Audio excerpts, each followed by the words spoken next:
ഒരു കൊല്ലം മുമ്പ് തിരുവനന്തപുരത്ത് ഒരു സ്ത്രീ സെക്രട്ടേറിയറ്റിന് മുന്നിൽ നിരാഹാരം കിടന്നിരുന്നു. ആ നിരാഹാരം കിടന്നത് അവർക്ക് വേണ്ടിയായിരുന്നില്ല, കാസർഗോഡുള്ള എൻഡോസൾഫാൻ ദുരിതബാധിതർക്ക് വേണ്ടിയായിരുന്നു. അവരുടെ പേര് ദയാഭായി എന്നാണ്. ലോകമറിയപ്പെടുന്ന മനുഷ്യാവകാശ പ്രവർത്തകയാണ്. അവർക്ക് ഈ മനുഷ്യത്വത്തിനെ പറ്റിയിട്ട്, പുതിയ കാലഘട്ടത്തെ പറ്റിയിട്ട് എന്തൊരു ചിന്തയാണെന്നറിയാം. നല്ല ലേഖനങ്ങളും നല്ല പഠനങ്ങളും നടത്തുന്ന, വെറുതെ എഴുതിയിട്ട് വെറുതെ ഇരിക്കുന്നതിന് പകരം നേരിട്ട് പച്ച മനുഷ്യനായി ഇടപെടുന്ന, ഒരു നേട്ടവും കൊതിക്കാതെ നടക്കും ഒരു സ്ത്രീയാണ്. അവിടെ നിരാഹാരം കിടക്കുമ്പോ ഞാൻ കേരളത്തിലെ യുവാക്കളുടെ പ്രൊഫൈലുകളെല്ലാം നോക്കി. ഫേസ്ബുക്ക് നോക്കി, വാട്സപ്പ് നോക്കി, ഇൻസ്റ്റഗ്രാം നോക്കി, യൂട്യൂബ് നോക്കി.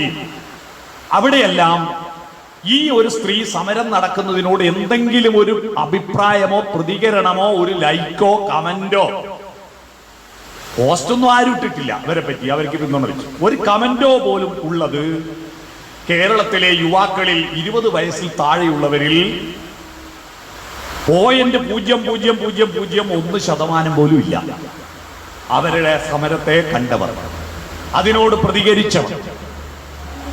എന്നാൽ ഒരു ചെറുപ്പക്കാരൻ ആ സമരത്തോട് പ്രതികരിച്ചത്, അവർ രാത്രിയിൽ ഒറ്റക്ക് അവിടെ കിടന്നുറങ്ങുമ്പോ 17,000 ഉറുപ്പിക ഉണ്ടായിരുന്നു അവരുടെ ബാഗിൽ, പാസ്പോർട്ടും ഐഡന്റിറ്റി കാർഡും ഉണ്ടായിരുന്നു. അതെടുത്ത് ഓടിക്കളഞ്ഞു. മോഷണം പോയി, അവനെ പിടികിട്ടിയിട്ടില്ല. അവരിപ്പോ ഡ്യൂപ്ലിക്കേറ്റ് ഉണ്ടാക്കാൻ നടക്കുക. അവർക്ക് ചിന്തയുണ്ടായിരുന്നു.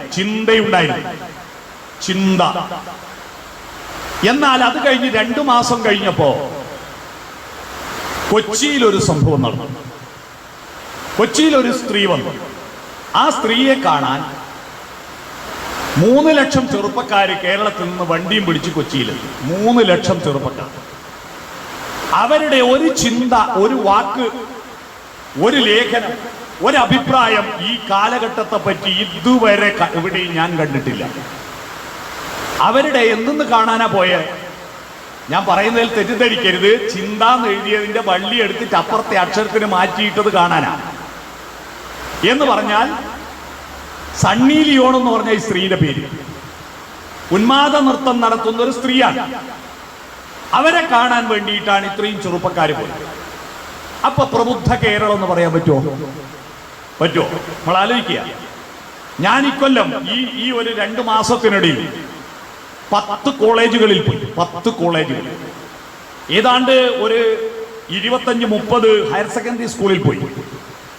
അവിടെയെല്ലാം ഞാൻ ചോദിക്കുന്ന ഒരു ചോദ്യം, നിങ്ങളുടെ ഭക്ഷണം, ഇഷ്ടഭക്ഷണം ബിരിയാണിയാണ്.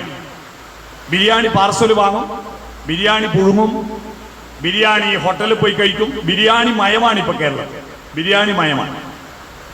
ഞാൻ ചോദിക്കുന്നത്, ആ ചെറുപ്പക്കാരോട് ഞാൻ ചോദിച്ചത്, കേരളത്തിൽ കഴിഞ്ഞ 5 വർഷമായി ഏറ്റവും കൂടുതൽ ആളുകൾ ആസ്വദിച്ച ഒരു ബിരിയാണി, അതിവിടെ ഇതിന്റെ അടുത്ത് പയ്യന്നൂരിന്റെ അപ്പുറത്ത് ഏച്ചിക്കാനത്തുള്ള ഒരു സന്തോഷ് ഉണ്ടാക്കിയ ബിരിയാണി.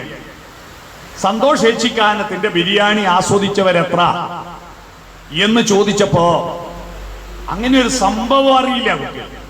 അതിന്റെ ഭീകരമായ കാര്യം മാഷന്മാർക്കും അറിയില്ല. മാഷന്മാരും കണ്ടിട്ടില്ല ഇങ്ങനൊരു സംഭവം. നമ്മുടെ കുട്ടികൾക്ക് ഒരു ചൊല്ലുണ്ട്, ദാരിദ്ര്യ ദുഃഖത്തെ അറിഞ്ഞവർക്കേ പാരിൽ പരക്ലേശ വിവേകമുള്ളൂ. അന്യന്റെ ക്ലേശത്തെ കുറിച്ചിട്ട് നമുക്ക് ഒരു സിമ്പതിയും എമ്പതിയും ഒക്കെ ഉണ്ടാവണമെങ്കിൽ നമ്മൾ അനുഭവിക്കണ്ടേ? ഇന്നത്തെ തലമുറയെ അനുഭവിച്ചിട്ടില്ല. ദാരിദ്ര്യം പോയിട്ട് അല്പനേരം വിശക്കുമ്പോഴേക്ക് വല്ലാതെ പടക്കുന്നവരാണ്.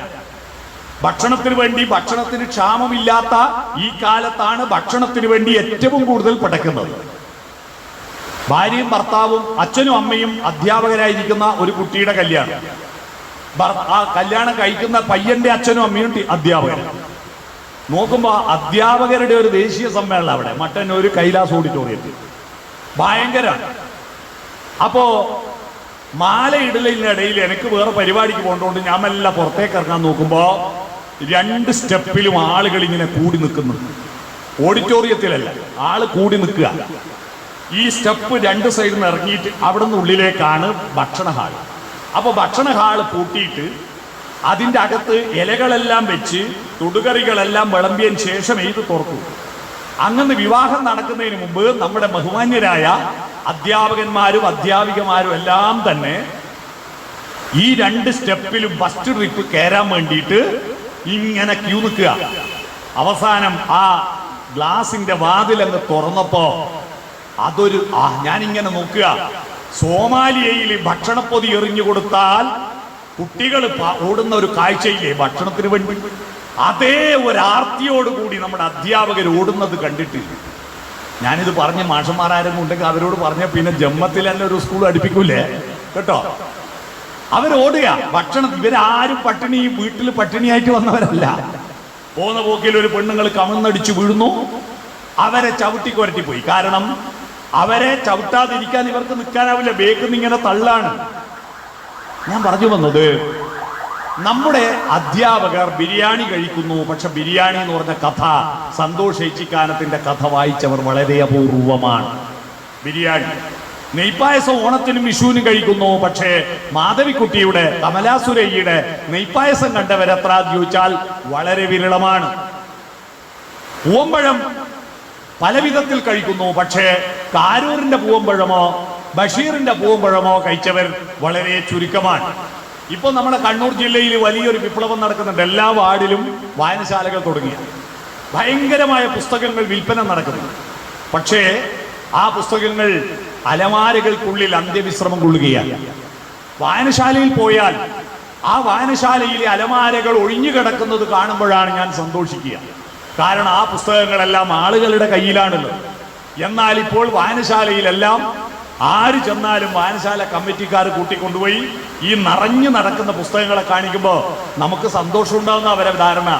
അത് കാണുമ്പോൾ എനിക്ക് അശ്രീകരമായിട്ടാ തോന്നുന്നത്. ഈ പുസ്തകങ്ങൾ ഇങ്ങനെ നിറഞ്ഞു നിൽക്കുകയാണ് അനാഗ്രാത കുസുമങ്ങളായിട്ട്.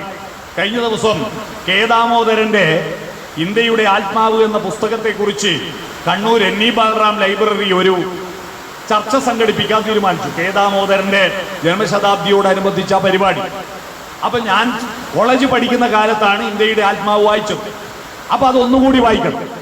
അത് വായിക്കാൻ വേണ്ടി ഞാൻ എൻ്റെ നാട്ടിലെ ഗാന്ധി സ്മാരക വായനശാലയിൽ പോയി ചോദിച്ചു, ഉണ്ടോ പുസ്തകം ഉണ്ടോ എന്ന് പറഞ്ഞു. എടുത്തു തന്ന് അപ്പോൾ ആ പുസ്തകം അവിടെ വാങ്ങി കൊണ്ടുപോയി വെച്ചിട്ട് ഏതാണ്ട് ഒരു 40-45 കൊല്ലായി ഈ പുസ്തകം. പഴയ പുസ്തകം. ഈ പുസ്തകം ഞാൻ എടുത്ത് വീട്ടിൽ കൊണ്ടുപോയി വായിക്കുമ്പോഴാണ് രസകരമായൊരു കാര്യം മനസ്സിലായത്. ഈ പുസ്തകം ബൈൻഡ് ചെയ്തിട്ട് കട്ട് ചെയ്യുമ്പോൾ ഈ വക്ക് മുറിയാണ്ട് കൂട്ടിപ്പറ്റിയിട്ടുണ്ടാവില്ല. മിക്ക പേജുകളും കൂട്ടിപ്പറ്റിയിട്ടുള്ളത് എന്ന് പറഞ്ഞാൽ ഈ 45 കൊല്ലമായിട്ട് ഒരു മനുഷ്യൻ ആ പുസ്തകം വായിച്ചിട്ടില്ല. ആദ്യം ആ പുസ്തകം വാങ്ങിയതിന് ശേഷം ഇന്ത്യയുടെ ആത്മാവ് വായിച്ച കുറെ ആളുണ്ടാവും. പക്ഷെ ഈ ഒറ്റൊരു പുസ്തകം ആദ്യമായിട്ട് വായിക്കുന്ന ആള് ഞാൻ 45 കൊല്ലത്തിന് ശേഷം.